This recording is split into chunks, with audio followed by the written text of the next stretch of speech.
अल्हम्दुलिल्लाहि हम्दन कसीरन कमा अमर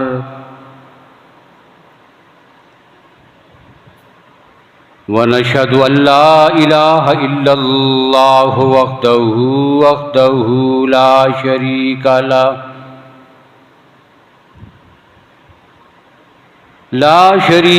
लहू फिल खल्क़ि वल अम्र इरगामन लिमन जहद बिही व कफर व नशहदु अन्ना सय्यदना व सनदना व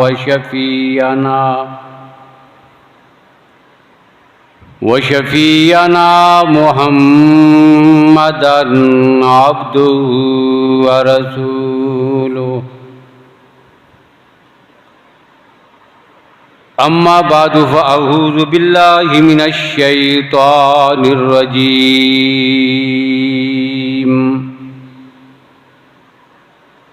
बिस्मिल्लाहिर रहमानिर रहीम।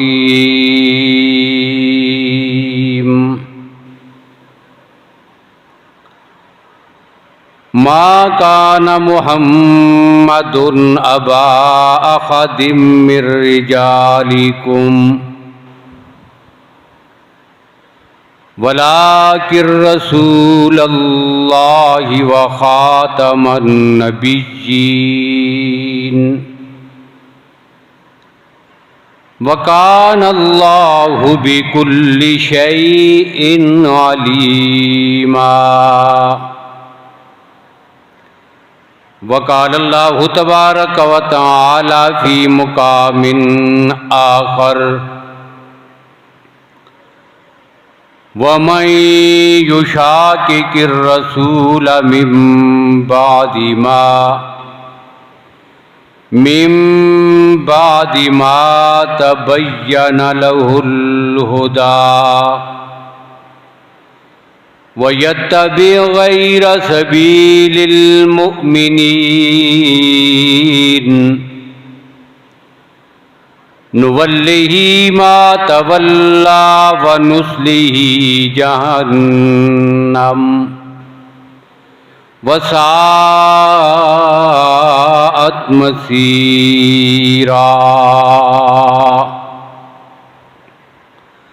व क़ाल नबिय्यु सल्लल्लाहु अलैहि वसल्लम फ़ुज़्ज़िलतु अलल अंबियाइ बिसित्तिन ऊतीतु जवामिअल कलिमि व नुसिरतु बिर्रुब व जुहिलत लियल अर्दु लियल मसाजिदन व तुहूरा व उहिल्लत लियल गनाइम व उरसिलतु इलल खल्क़ि काफ़्फ़ा व खुतिम बियन नबिय्यून। सदक़ल्लाहु मौलानल अज़ीम व सदक़ रसूलुहुन नबियुल उम्मियुल करीम। अल्लाहुम्मा सल्लि अला मुहम्मदिन व अला आलि मुहम्मद बिअददि मन क़अद व क़ाम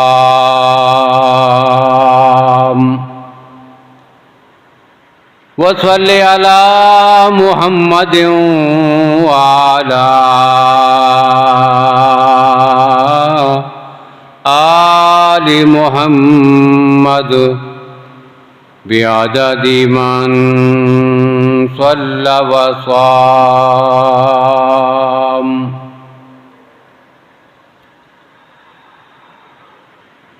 काबिल सद एहतराम बुज़ुर्गों, भाइयों, अजीज़ दोस्तों,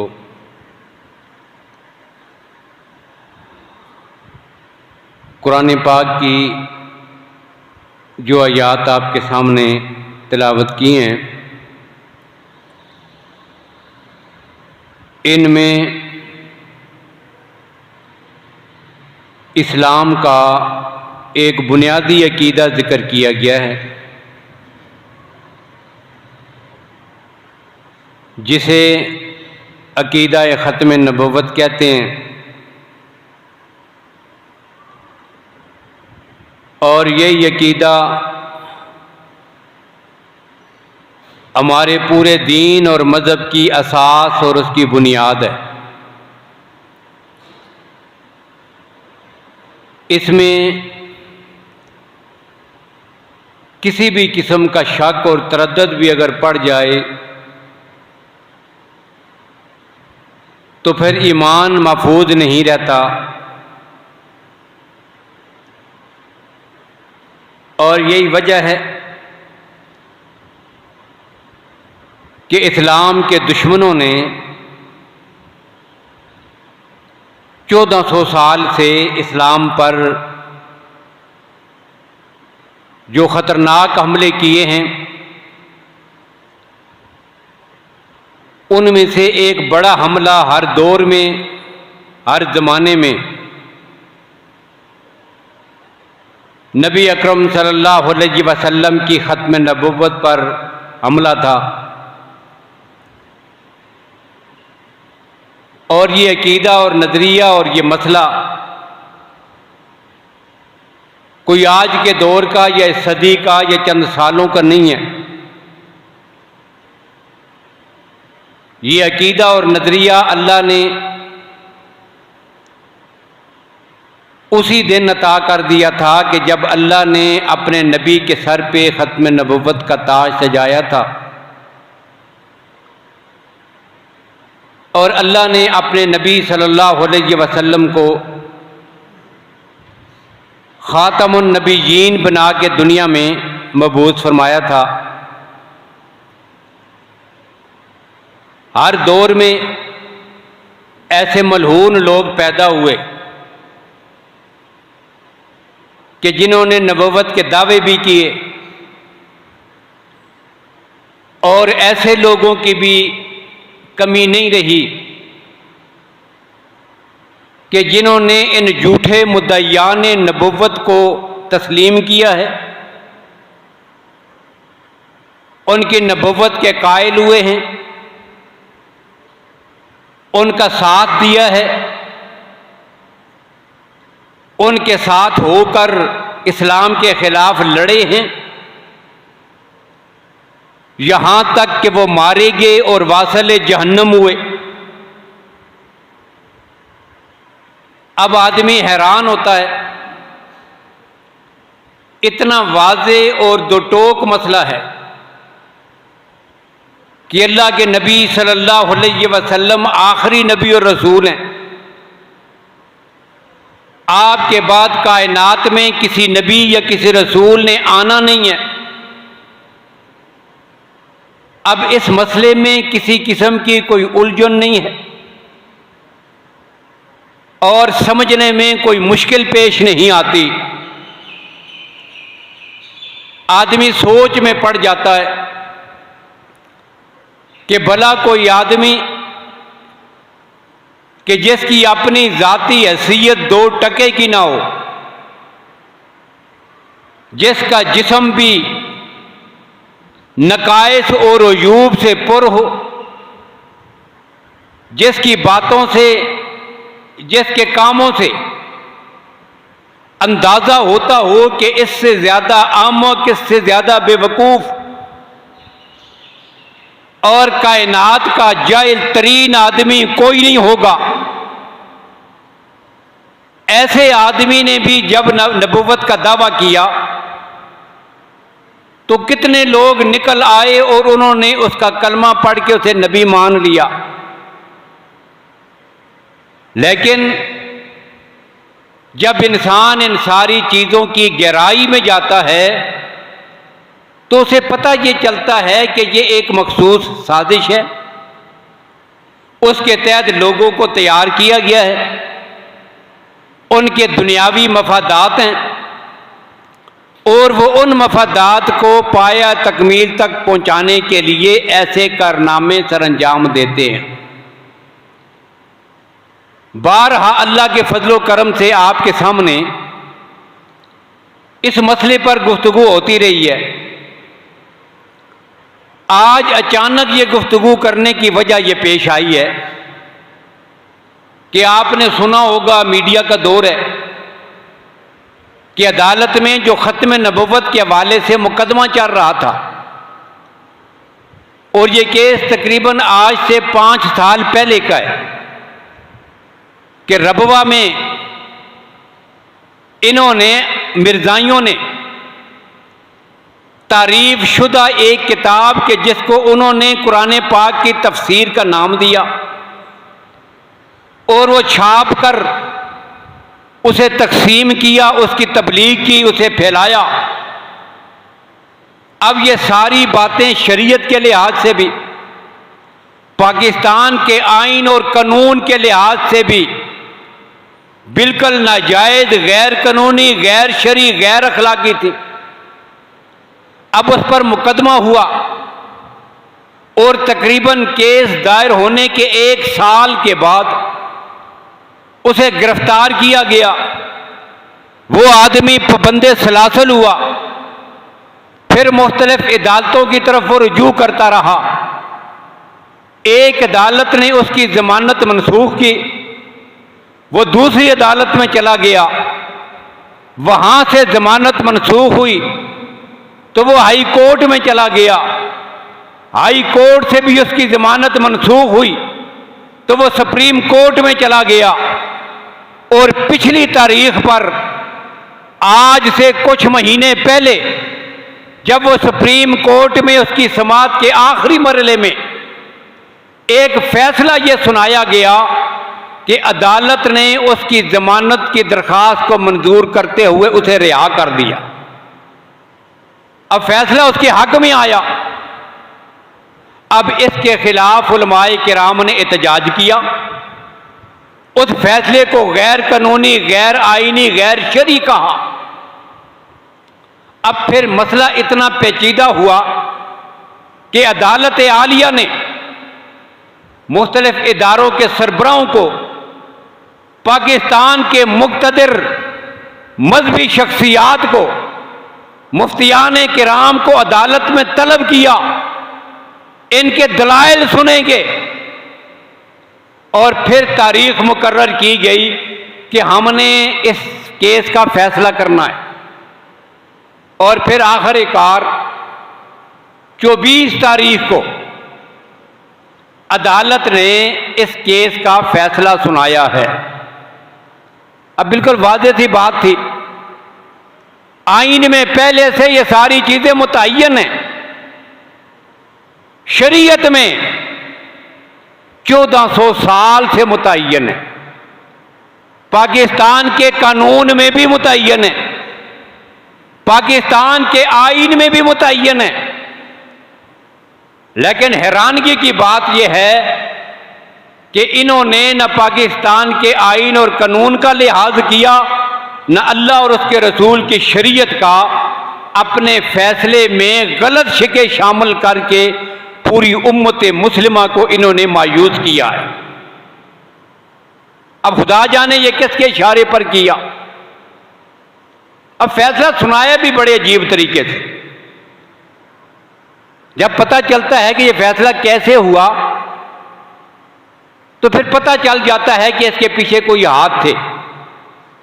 अब चुनांचे 24 तारीख दी गई थी, जिन उलमाए किराम ने अदालत में जाकर जज के सामने अपने दलाइल दिए थे, उनके वकला और वो उलमाए किराम 24 तारीख को भी अदालत में सामने पेश हुए कि आज फैसला होना है।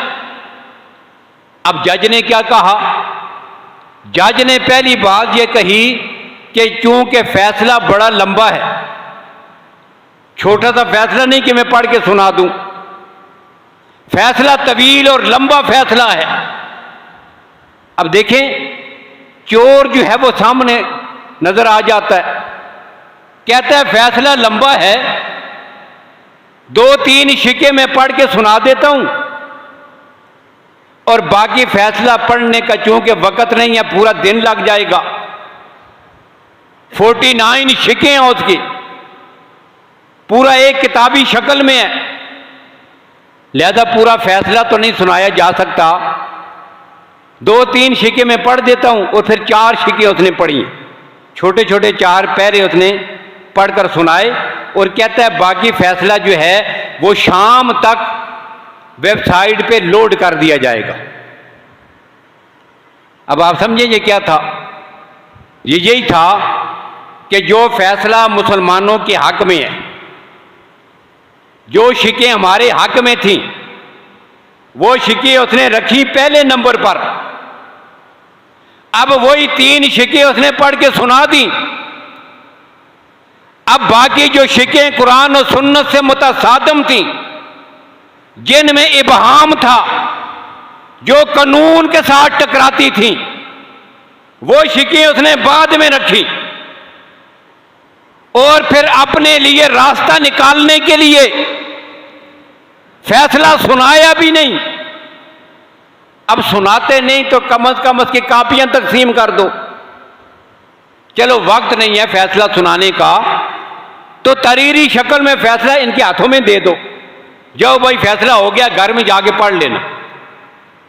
अब फैसला हाथ में भी नहीं दिया, क्या कहा कि जी शाम तक, ताकि अदालत का वक्त खत्म हो, ये लोग घरों को चले जाएं, हम भी यहां से निकलकर अपने घरों में पहुंच जाएं, शाम तक जो है वो फैसला हम जो है वो लोड करेंगे अपनी वेबसाइट पर, उसे चेक कर लेना, वहां से उसको पढ़ना है। ये था जी अंदाज फैसला सुनाने का। और इस फैसले में उन्होंने कादियानियत नवाजी का सबूत देते हुए कुरान और सुन्नत के खिलाफ और पाकिस्तान के आइन और कानून के खिलाफ भी शिकें शामिल कर दी। उन्हें इजाजत दी गई, आप इलानिया तौर पर मिर्जायत की तबलीग नहीं कर सकते, उनका लिटरेचर तकसीम नहीं कर सकते, उसे छाप कर फरोख्त नहीं कर सकते, लेकिन अगर ये सारे काम आप घर के अंदर करें तो आप कर सकते, ये उसमें शामिल है।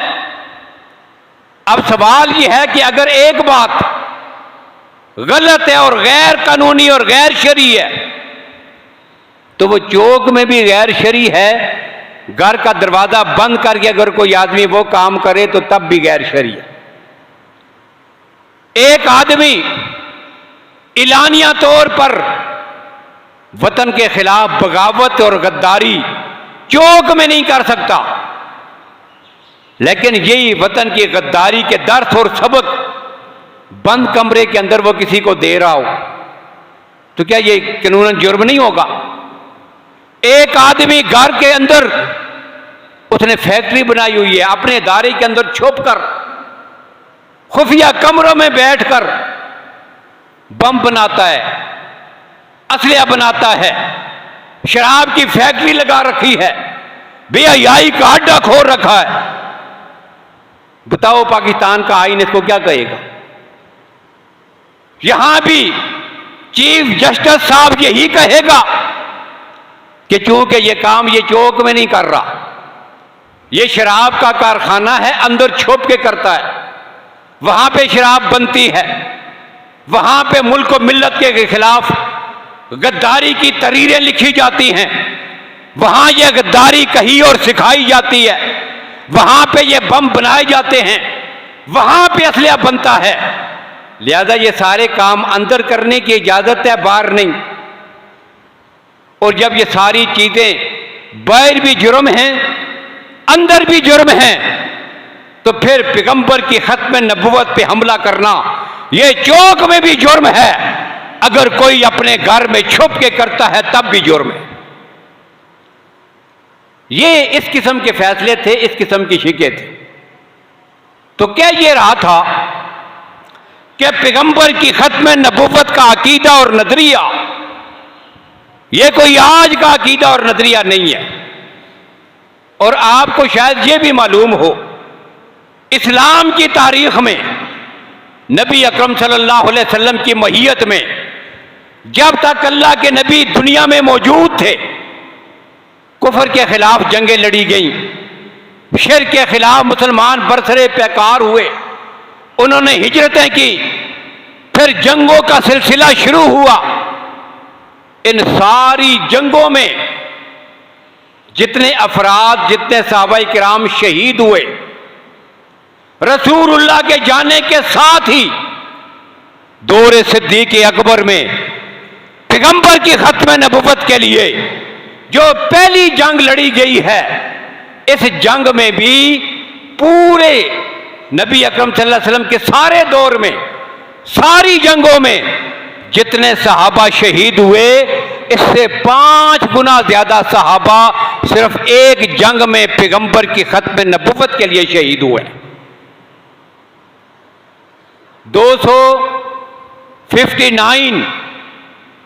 249 सहाबा हजूर के हयात तैयबा में सारी जंगों में शहीद हुए। बदर है, ओद है, हुनैन है, तबूक है, सारी जंगों में इतने अफराद, और पैगंबर की खत्म नबुव्वत का दिफा करते हुए सिर्फ एक जंग यमामा में 1200 सहाबा ने अपनी जानों का नजराना पेश किया। अब आपको अंदाजा होगा कि पूरे दीन में पैगंबर की खत्म नबुव्वत की हैसियत और मकाम क्या है। और इसकी हैसियत और मकाम बताने के लिए एक बात और भी कह दूं। एक जंग के मौका पर रसूलुल्लाह सल्लल्लाहु अलैहि वसल्लम के एक सहाबी हैं, सैयदना खालिद बिन वलीद, मशहूर सहाबी हैं रज़ी अल्लाह ताला। और ये वो सहाबी हैं जिन्हें अल्लाह के नबी सल्लल्लाहु अलैहि वसल्लम ने सैफुल्लाह कहा था। ये अल्लाह की तलवार है। एक जंग के मौका पर आपके हाथ से 9 तलवारें लड़ते लड़ते टूटी हैं। इतना जिहाद किया अल्लाह की राह में, इतने तलवार चलाई, कुफार की सर की खोपड़ियों में तलवार चला चलाकर 9 तलवारें आपके हाथ में टूटी। ये वो सिपा सलार है सैयदना खालिद बिन वलीद रज़ी अल्लाह ताला। अब एक जंग के मौका पर आप लड़ रहे हैं और आगे बढ़ते हुए आपके सर पे जो टोपी थी वो नीचे गिर गई। कपड़े की टोपी है, पुरानी सी टोपी है, कोई कीमती भी नहीं कि ज्यादा कीमत हो उसकी, नहीं, आम सी सादी सी चंद दिनार और दिरहम की टोपी है, वो नीचे गिर गई। अब जंग में खुदा जाने मैदान में कहां आगे गिर गई है। अब थोड़ा जब आगे पीछे हो गए, इन्होंने कहा कि फिर जोर का हमला करो और वो मेरी टोपी जो है वो उठा के लानी है। सिपा सलार थे, पूरे लश्कर को हुक्म दे दिया कि जब तक मेरी टोपी नहीं उठाई जाती उस वक्त तक मैदान से हम आगे पीछे नहीं जाएंगे, जितना जैसे भी हो सके टोपी उठा के ले आओ। अब सब ने फिर जोर का हमला किया। कितने ही अफराद शहीद हुए, अपनी जानें लुटा दी, लेकिन उस वक्त तक लड़ते रहे कि जब तक वो टोपी उनके हाथ नहीं आई। टोपी उठा के ले आए। अब टोपी लाएगी, उन्होंने फिर सर पे पहन ली। अब पूछने वालों ने सवाल किया कि हज़रत देखें ये टोपी उठाने की क्या जरूरत थी, इतने आदमी हमारे शहीद हो गए, नुकसान उठाना पड़ा, इतने जोर की जंग हुई, टोपी उठाने की क्या जरूरत थी। टोपी है, कपड़े की सादा सी टोपी है, क्या जरूरत थी। अब उन्होंने एक बात कही थी, उसी से आपको अंदाजा होगा कि पैगंबर की खत्म नबुव्वत का मसला कितना कीमती है। खालिद बिन वलीद ने कहा था कि लोगों तुम्हें पता नहीं, इस टोपी के अंदर मैंने एक बाल रखा हुआ है और यह बाल मुझे अल्लाह के नबी ने दिया था। आकाए कायनात सल्लल्लाहु अलैहि वसल्लम का एक मुंह मुबारक है, एक बाल, मेरे नबी का एक बाल है और बाल मैंने टोपी के अंदर की तरफ सिलवा दिया था। अब मैंने सारी जंग अपनी टोपी के लिए नहीं, पैगंबर के एक बाल के लिए लड़ी है। अब आप अंदाजा करें मेरे नबी की निस्बत कितनी अजीम और बुलंद है। क्या पैगंबर के कितने ही सहाबा सिर्फ इस बात पर कि मेरे नबी का एक बाल है, टोपी काफिर के हाथ में आएगी और नजस हाथ में मेरे नबी का बाल चला जाएगा, मेरे नबी के एक बाल की तौहीन होगी। अब इस तौहीन से बचाने के लिए पैगंबर के सहाबा ने अपनी जानें दी हैं। जब पैगंबर के एक बाल के तहफ़्फ़ुज़ के लिए पैगंबर के सहाबा अपनी जानें दे सकते हैं, तो फिर पैगंबर की खत्म नबुव्वत के लिए उम्मत अपनी जानें क्यों नहीं दे सकती? ये कितना साफ मसला है भाई। एक बाल के लिए इतने सहाबा जानें देंगे तो उस पैगंबर की खत्म नबुव्वत का मसला हो, उसके लिए उम्मत मुस्लिमा खामोश रही। कितने दुख की बात है। और ये बात आप ध्यान में रखिए, अल्लाह के फजलो करम से किसी सूरत में किसी आदमी का कोई मंसूबा कामयाब नहीं होगा। अगर कोई ये समझता है ऐसे अरबों से मिर्जाइयों के लिए रास्ता निकालेंगे, आज इन्हें इजाजत मिल जाएगी अपना अलग से इबादत खाना बनाएं, शहरों में, चौकों में, चौराहों में, अपने मोहल्लों में इबादत गाह बनाएं, उसके अंदर अपनी मर्जी की इबादत करें, वहां पर तबलीग करें, लिटरेचर छापें, उम्मत मुस्लिमा के अकीदों को खराब करें, उम्मत को, मुसलमानों को मुर्तद बनाएं, ये एक रास्ता खुल जाएगा। तो याद रखिए अल्लाह के फजलो करम से ये जितना जोर लगा लें, सवाए अपना ईमान बर्बाद करने के इनके हाथ में कुछ नहीं आएगा। ये होगा नहीं। सिर्फ उम्मत मुस्लिमा के ईमान को ये चेक करने के लिए कोशिश कर रहे हैं भाई, ये चेक कर रहे हैं उसको, लेकिन उम्मत मुस्लिमा किसी सूरत भी इस नापाक मंसूबे को कामयाब नहीं होने देगी। ये कैसे हो सकता है? पाकिस्तान के आइन, पाकिस्तान के कानून और शरीयत से मुतसादम ये शिके जो है ये पाकिस्तान। अच्छा, एक और बात भी हुई, वो जितना फैसला लिखा गया 49 शिके हैं, तवील फैसला, जहां भी मिर्जाइयों का जिक्र था, यह भी बहुत बड़ी खबासत है, जहां भी मिर्जाइयों का जिक्र था, ये कौन है? ये मिर्जाई हैं, ये कादियानी हैं, इनका नाम मिर्जाई और कादियानी है। और ये बात पाकिस्तान के आईन में भी है, क्या? इनको अहमदी नहीं लिखा जाएगा। इससे ये मुसलमानों को धोखा देते हैं कि हम अहमदी हैं, और कहते क्या है कि जी अहमद जो है ये हजूर सल्लल्लाहु अलैहि वसल्लम का नाम है। अब मुसलमान तो उसको हजूर का नाम समझता है।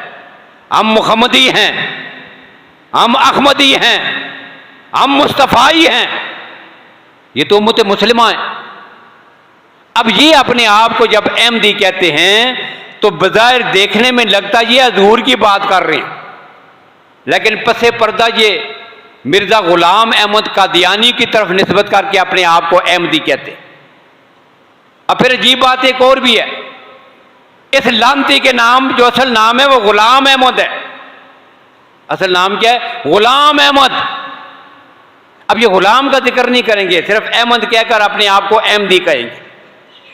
अब साबका हुकूमत में पंजाब असम्बली में वहां का जो वजीर आला था परवेज इलाही, उसकी कोशिश से, उसके कहने पर आइन में यह बात शामिल की गई थी कि अब पाकिस्तान में मिर्जाइयों और कादियानियों को आप अहमदी ना कह सकते हैं ना लिख सकते हैं।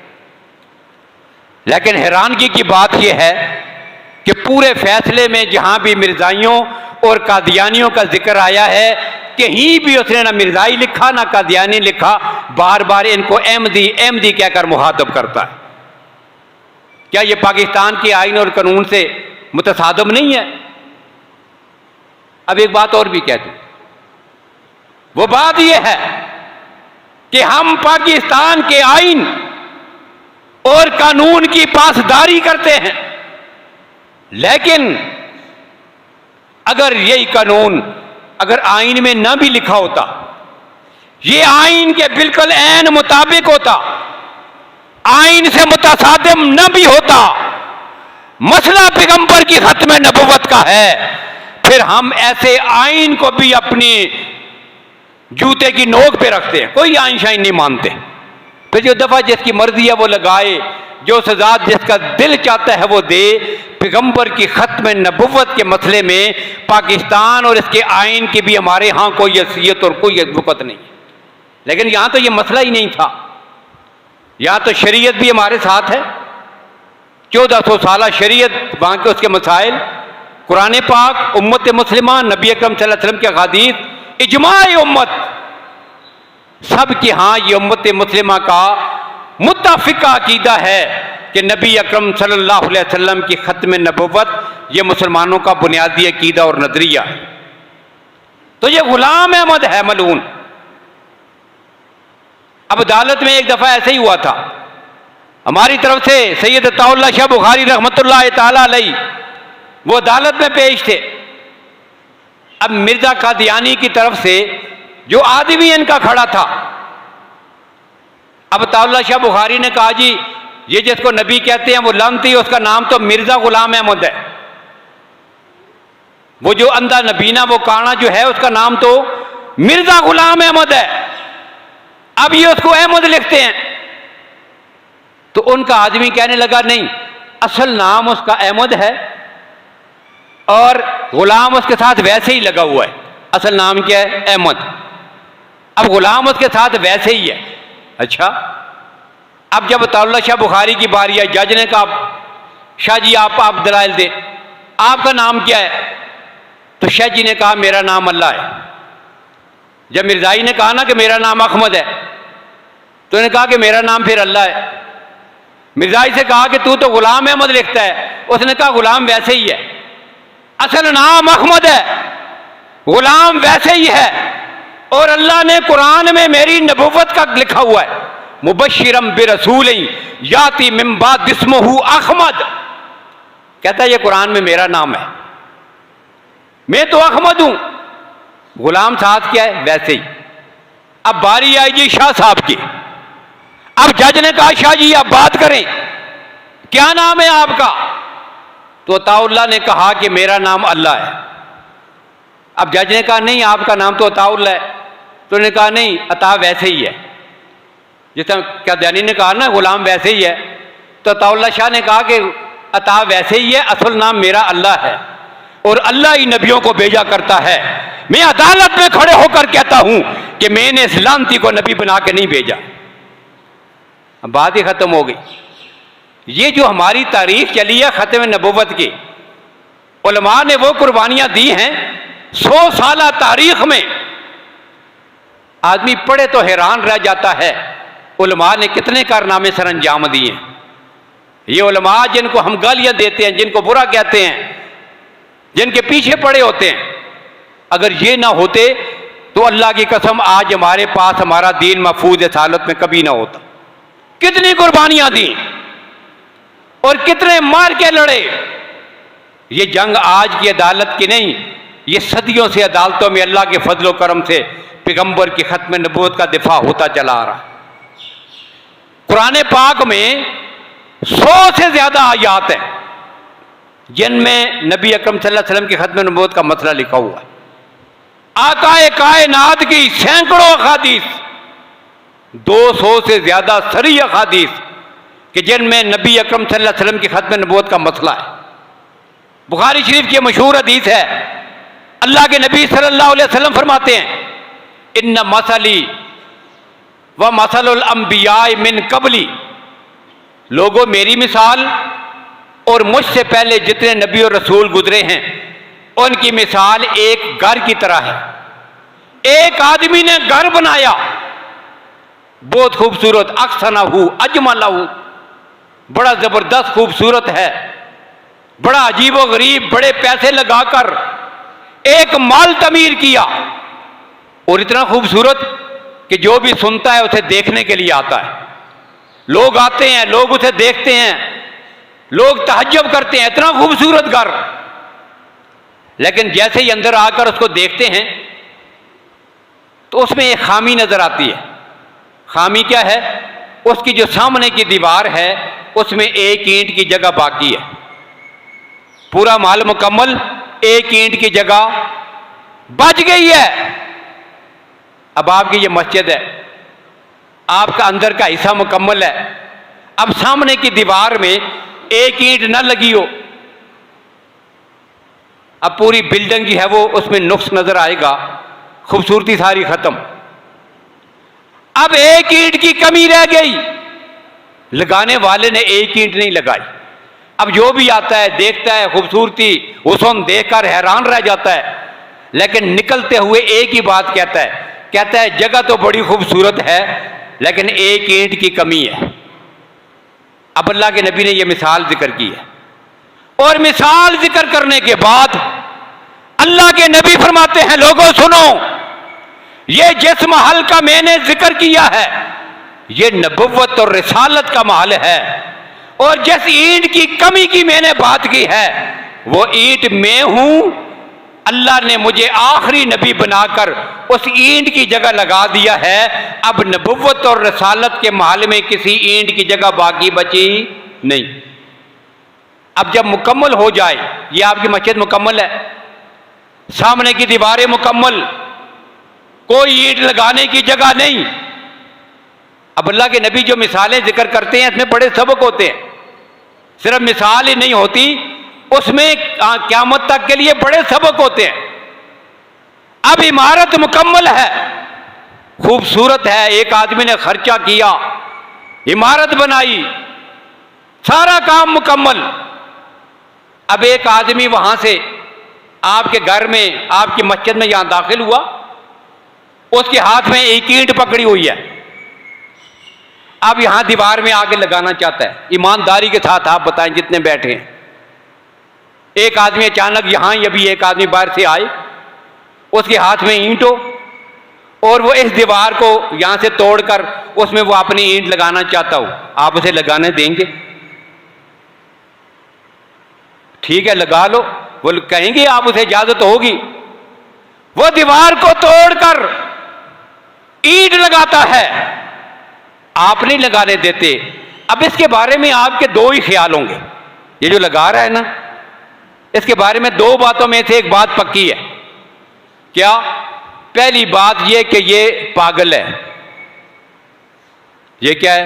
पागल। सारे क्या कहेंगे? पागल है, पकड़ो इसको, पकड़ लेंगे, उधर ही रोक लेंगे। क्यों? उसके हाथ में थोड़ा है, वो ये सामने की दीवार तोड़कर वो अपने हाथ में पकड़ी हुई ईंट को इसमें लगाना चाहता है, पूरी बिल्डिंग खराब कर रहा है, तोड़ रहा है, पागल है। एक नजरिया ये होगा। और दूसरा ये, अगर वो पागल नहीं तो वो तखरीबकार है, वो तखरीबकार है, वो मेरा दुश्मन है, वो मेरे घर को गिराना और तोड़ना चाहता है। कोई दुश्मन तखरीबकार दहशतगर्द घुस आया है तेरे घर और मस्जिद की एक ईंट तोड़कर, जो अपनी ईंट तब्दील करना चाहता है, वो तखरीबकार है, वो दहशतगर्द है। तू उसे इजाजत नहीं दे सकता। जिस महल को अल्लाह के नबी ने नबुव्वत और रिसालत का महल कहकर अपने आप को आखिरी ईंट कहा था, अगर कोई उसमें घुसने की नापाक कोशिश करेगा, बताओ वो कायनात का सबसे बड़ा तखरीबकार और दहशतगर्द है कि नहीं? अब बताओ, उम्मत मुस्लिमा ऐसे आदमी को इजाजत दे सकती है? किसी सूरत में नहीं। मुसलमानों का जब तक एक बच्चा भी जिंदा है वो पैगंबर की खत्म नबुव्वत का दिफा और तहफ़्फ़ुज़ करता रहेगा इंशाअल्लाह। तो इंशाअल्लाह इस पर फिर भी गुफ्तगू होती रहेगी। हम ये जो फैसला हुआ है, अदालत ने जो फैसला दिया, हम इसकी भरपूर मजम्मत करते हैं। हम ऐसे फैसलों पर लानत भेजते हैं, ऐसे फैसलों को हम अपने जूते की नोक पे रखते हैं, और हमारे अकाबर उलमाए किराम आगे जो भी फैसला करेंगे, आज भी पूरे मुल्क में नमाज जुमा के बाद सारी तंजीमों और जमातों की तरफ से एहतजाज होंगे, उसके बाद ऐलान किया जाएगा आइंदा के लाए अमल का।